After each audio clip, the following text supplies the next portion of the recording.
Jufi Pop Productions presents A Liberated Life, Effiji Breathwork and the Process of Freeing Your Mind. Written and read by the author, Elijah Nisenboim.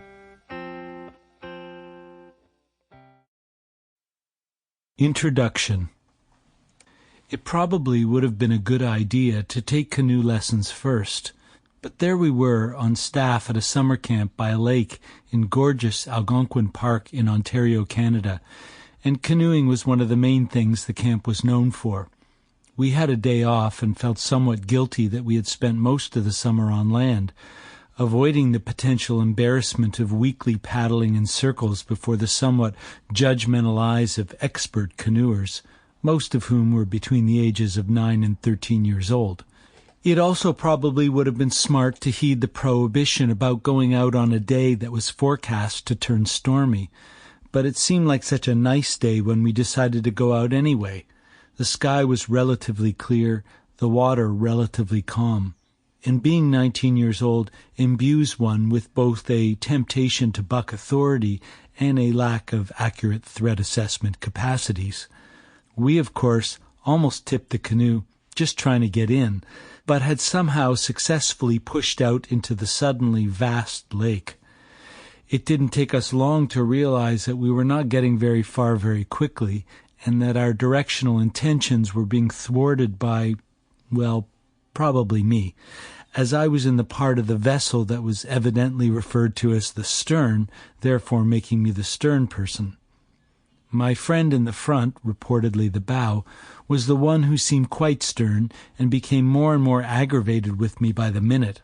I was used to people being aggravated with me, but that unfortunately made the experience harder, not easier. His advice was both confident and useless, and before long we were bickering more than paddling.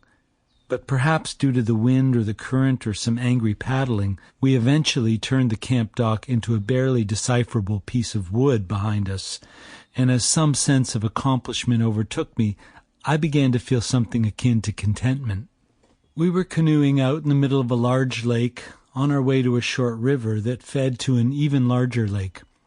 I suppose, on some level, we were aware that the wind was picking up and the water was getting choppier, but it wasn't until my friend looked up and said, "When did that happen?" that I noticed the darkness of the sky above. We briefly continued on, but the rumbling of the sky convinced us we should probably turn around.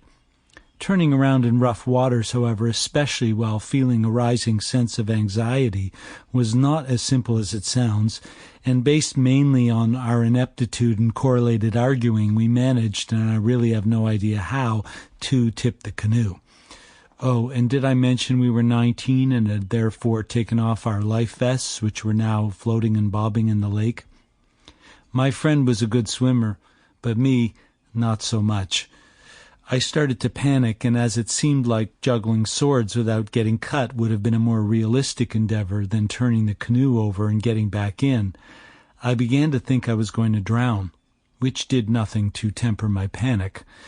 I struggled in the water, frantically cycling my legs, trying to grab onto the canoe, suffering in hellish fear and the self-recrimination for fucking up again, this time so badly that I might die.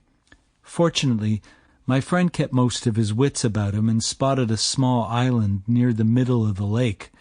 With him doing the great majority of the work while urgently barking instructions at me, we laboriously dragged the canoe with us through the increasingly uncooperative waters until we crawled ashore. It was sitting there on the half-beach getting lightly rained on while watching the somber clouds soar by that I had a glimpse of something I had never seen before. Our fear and fatigue and frustration had begun to soften into humor as we laughed about our foolishness and our fighting.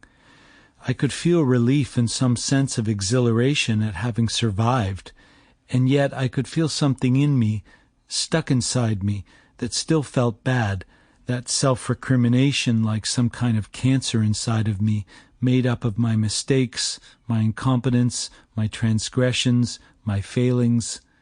I could feel an underlying agony that I never really let myself pay attention to, but on some level... Sample complete. Ready to continue?